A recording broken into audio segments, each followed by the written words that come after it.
పంచాయతీ గ్రామానికి విచ్చేసిన వైఎస్ఆర్సీపీ ముఖ్య నేతలకు, కార్యకర్తలకు, తర్వాత తుమ్ముకుంట పంచాయతీ ముఖ్య నేతలందరికీ నా నమస్కారం. ముఖ్యంగా మన ఇన్ఛార్జ్ దీపికమ్మ గారికి నా హృదయపూర్వక నమస్కారాలు. ఈరోజు కార్యక్రమం గురించి మనందరికీ తెలుసు. రీకాలింగ్ మేనిఫెస్టో అంటే వాళ్ళు ఎన్నికల సందర్భాన ఇచ్చిన మేనిఫెస్టోను మనం గుర్తు చేస్తున్నాం. ఆ ఇచ్చిన హామీలు ఏమైనాయి, మనకేమైనా ప్రజల్లోకి అమలు చేసినారా లేదా అనే విషయాన్ని గుర్తు చేయడానికి, ఇచ్చినారా లేదా అని తెలుసుకోవడానికి ప్రతిపక్ష హోదాలో ఉన్న మన వైఎస్ఆర్సీపీ పార్టీ ప్రశ్నించడానికి పెట్టిన కార్యక్రమం ఇది. అందులో భాగంగానే ఈరోజు మన ఈ పంచాయతీలో చేస్తున్నాం. మనందరికీ తెలుసు, ఏ ఒక్క హామీ కూడా కరెక్ట్గా ఇవ్వాల్సిన ప్రతి ఒక్క ఎలిజిబిలిటీ ఉన్న వాళ్ళందరికీ ఇవ్వలేదు. అదే తల్లికి వందనం కూడా ఏదో అరాకొరా ఇచ్చినారు. గ్యాస్ సిలిండర్లు కూడా ఏదో ఒక సిలిండర్ ఇచ్చి కొంతమందికి ఇవ్వలేదు.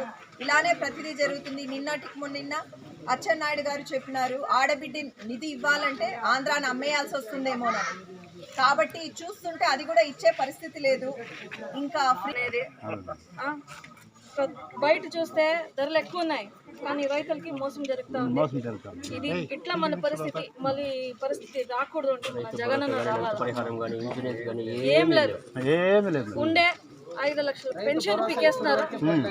ఇది పెద్దోళ్ళకి కొత్తవి మేము పెట్టిండేది లిస్ట్ లో ఉన్నింది. రైతు ఎలక్షన్ వచ్చిన తర్వాత మేము చేస్తాను అన్నారు, కానీ చేయలేదు. కరెంట్ బిల్లు పెద్దనా ఇవన్నీ మీరు తెలుసుకొని మీరు మాట్లాడుకుంటారు. నేనైతే వస్తా, మన లీడర్స్ అందరూ వస్తారు. ఇది చెప్పడం మేము. సరే అక్క, తుమ్మకుంట గ్రామంలో ఉన్నాము. వెనకాల ఒక్కన్నా కూడా చెప్తా ఉన్నాడు, టీడీపీ వాళ్ళు చేసినటువంటి మోసం ప్రజల్లోకి ఈరోజు ఎక్కింది. టీడీపీ వాళ్ళు ఏం మోసం చేస్తున్నారు.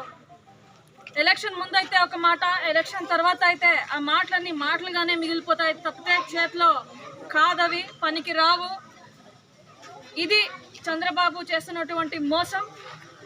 40 ఏళ్ళు ఇండస్ట్రీ అంటారు, 40 ఏళ్ళు ఎక్స్పీరియన్స్ అంటారు, కానీ ఆ ఎక్స్పీరియన్స్ అని ఏమైంది నేను ఈరోజు ప్రశ్నిస్తా ఉన్నాను.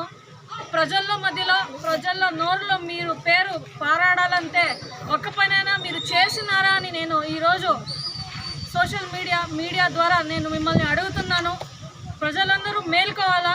వాళ్ళు చెప్పే కలర్ఫుల్ మాటలకి మీరు పడిపోకుండా మరొక్కసారి ఒక నిజమైన పార్టీ వైఎస్ఆర్సీపీకి మీరు సపోర్ట్ చేయాలా. ఎందుకంటే జగనన్న వస్తే అన్నీ వస్తాయి. ఒక ఇల్లు బాగుంటుంది, ఇల్లు బాగుంటే గ్రామం బాగుంటుంది, దేశం మొత్తం బాగుంటుంది. నేను చెప్పేదానికి ఇష్టపడుతున్నాను. ఇవి ప్రజలందరూ గమనించి మన ప్రతి ఒక్క వైఎస్ఆర్సీపీ కార్యకర్త ప్రతి ఒక్క ఇంటికి చంద్రబాబు చేస్తున్నటువంటి మోసంని మీరు తీసుకుపోవాలా. ఏ టీ కొట్టు దగ్గర కానీ, ఏ చేన్ల దగ్గర కానీ ఆడవాళ్ళు నీళ్ళు పట్టుకునే దానికి వస్తే కానీ ప్రతి ఒక్కరు దీన్ని మాట్లాడుకోవాలా.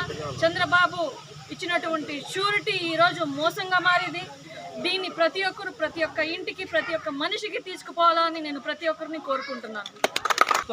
మన ఇన్ఛార్జ్ అయిన దీపికమ్మను కూడా ఎమ్మెల్యే చేసుకొని మనం అందరికీ సురక్షంగా ఉండాలంటే, ప్రభుత్వ పథకాలు అందాలంటే ఖచ్చితంగా వైఎస్ఆర్సీపీ ప్రభుత్వం రావాలి. జగనన్న ముఖ్యమంత్రి కావాలి. జగనన్న ఆదేశాల మేరకు మన హిందూపురం దీపికమ్మ ఖచ్చితంగా మనం గెలిపించుకోవాలి. ఇది మనకి జరుగుతున్నటువంటి మోసము. రైతులైతే మీకే తెలుసు, వర్షాలే పంటలు పెట్టాలంటే దానికి ఏడు నుంచి డబ్బులు తీసుకురావాలా, పంట నష్టం అయితే ఏడు నుంచి తీసుకొని రావాలా. ఇది రైతు పరిస్థితి. గిట్టుబాటు ధర అనేది మనకి లేదు. మన హిందూపూర్ నియోజకవర్గం తీసుకుంటే సిల్క్కి ఫేమస్, రేషంకి ఫేమస్. అది కూడా ఏడ గిట్టుబాటు ధర ఉంది అని నేను అడుగుతున్నాను. ఇది చంద్రబాబు ఉత్తి మాటలతోనే కాలం గడుపు